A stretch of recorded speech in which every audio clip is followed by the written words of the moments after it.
Electronic poll books. For precincts that use electronic poll books, begin by selecting the Search for Voter tab at the top of the screen.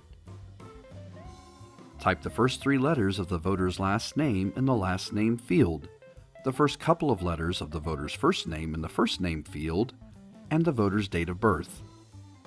If the voter is not found, select Search Entire County. If the voter is found and the address is correct, select the voter.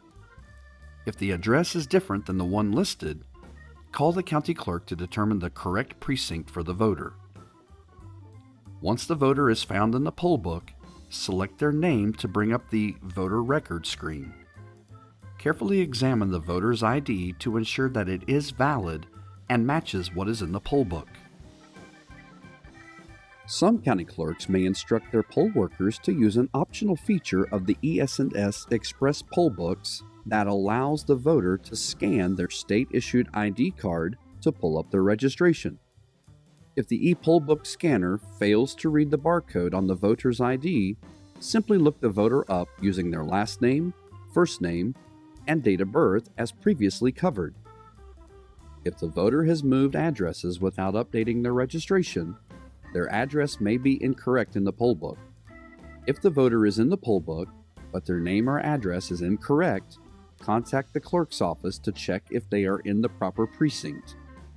If they are still in the proper precinct, update their address either using the ePoll book tablet or by the instruction of the county clerk. If the address is incorrect, direct them to vote a provisional ballot at their proper precinct. Voters who wish to vote in the wrong precinct based on county clerk records should be issued a provisional ballot. The circumstances surrounding provisional ballots are reviewed by a county board during canvass. The board will decide whether a ballot is counted based on the voter's eligibility under the law to vote in that precinct. Under no circumstances may a voter be refused a provisional ballot at the polling place. If all voter information on the screen is correct, check the list of absentee and early voters before issuing their ballot. If the voter is on either the absentee or early voters list, they must be issued a provisional ballot if they insist on voting again or believe their record of voting history is in error. If the voter provides their absentee ballot to a poll worker, the poll worker may spoil the ballot, place it in the spoiled ballot envelope, and the voter may vote a regular ballot at the polling place.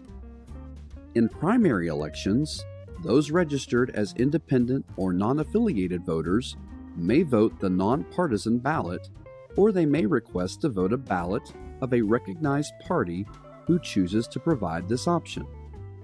Poll workers should direct voters to the sign explaining which ballot they have the option to vote. Voters registered with a recognized political party, such as Republican, Democrat, Mountain, Libertarian, or Constitution, may only vote their party's ballot if available. If a voter is registered with a recognized party who does not nominate their candidates in the primary, they must vote the nonpartisan ballot. A poll worker may not suggest a ballot for an independent or non-affiliated voter in a primary election. If the voter does not choose a ballot style, issue a nonpartisan ballot. Follow the instructions from your county clerk on selecting the appropriate ballot style using the Express poll book. After that, the voter will need to sign the tablet for the poll worker to finish issuing their standard ballot. Before proceeding, the poll worker will need to follow the on-screen prompts until they are prompted to complete check-in to successfully print the voter's poll book stub.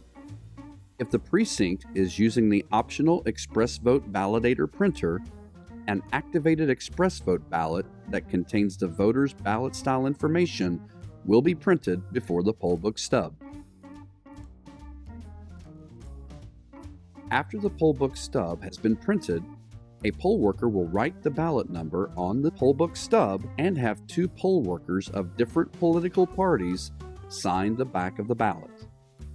A poll worker will then escort the voter to an open voting machine with the blank ballot, poll book stub, and secrecy sleeve. If the voter's ballot was not activated using the optional Express Vote Validator printer, the poll worker may have to select the correct ballot style based on the voter's party when they first insert the voter's blank ballot into the Express Vote. If the Express Vote is being used for early voting, the correct precinct will have to be selected at this time.